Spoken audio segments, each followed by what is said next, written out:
श्रीगोंदा तालुक्यातील हिरडगाव जिल्हा परिषद शाळेमध्ये 2 दिवसांपूर्वी आमदार विक्रम पाचपुते यांनी भेट देत शालेय पोषण आहार संदर्भात पाहणी केली असता आहारातील काही मसाले हे कालबाह्य असल्याचं आढळून आलं होतं।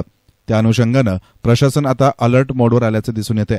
गटशिक्षणाधिकारी कुसुमकुमारी कानडे यांनी हिरडगाव शाळेस भेट देत कालबाह्य मसाल्याची तपासणी करत कालबाह्य असणाऱ्या मसाल्यांचे पंचनामे करून सदर ठिकाणच्या केंद्रप्रमुख, मुख्याध्यापक आणि विस्तार अधिकारी यांना नोटिसा बजावल्या आहेत। तर या संदर्भात पुढील प्रक्रिया सुरू असल्याचं त्यांनी सांगितलं। शालेय पोषण आहारासंदर्भात पुढील खबरदारी म्हणून पोषण आहाराचे अधीक्षक यांना प्रत्येक शाळेमध्ये जाऊन शालेय पोषण आहारात संदर्भात तपासण्या करण्याच्या सूचना दिल्या असल्याचं गटशिक्षणाधिकारी कानडी यांनी सांगितलं आहे। जिल्हा परिषद प्राथमिक शाळा हिरडगाव येथे आपल्याला राष्ट्रीय पोषण आहारांतर्गत काही एक्सपायरी माल सापडले होते, त्याची आम्ही काल जाऊन तपासणी केली आहे 18 तारखेला।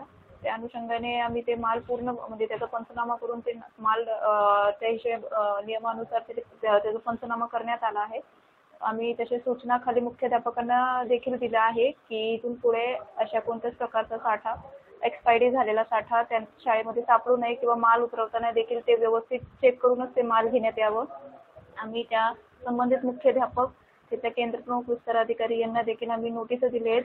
त्याच्यावरती आमची कारवाई चालू आहे आणि इथून पुढील प्रक्रिया जे असणार आहे ते आम्ही वरिष्ठ पातळीवरती करून देणार आहे कारवाई झाल्यानंतर।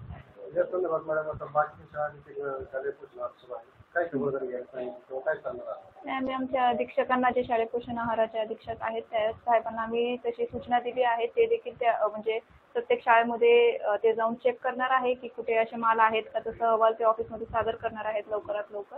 आणि आम्ही मुख्याध्यापकांना देखील ही सूचना दिली आहे की जर अशी काय प्रक्रिया असेल तर त्याचा पंचनामा करा, त्याचा अहवाल आमच्यापर्यंत पोहोचवा म्हणून। आणि इथून पुढे अशी जे एक्सपायरी झालेले साठा असणार आहे तसे सापडता कामा नाही तिकडे त्या शाळेमध्ये, विद्यार्थ्यांना हानी होता कामा नाही।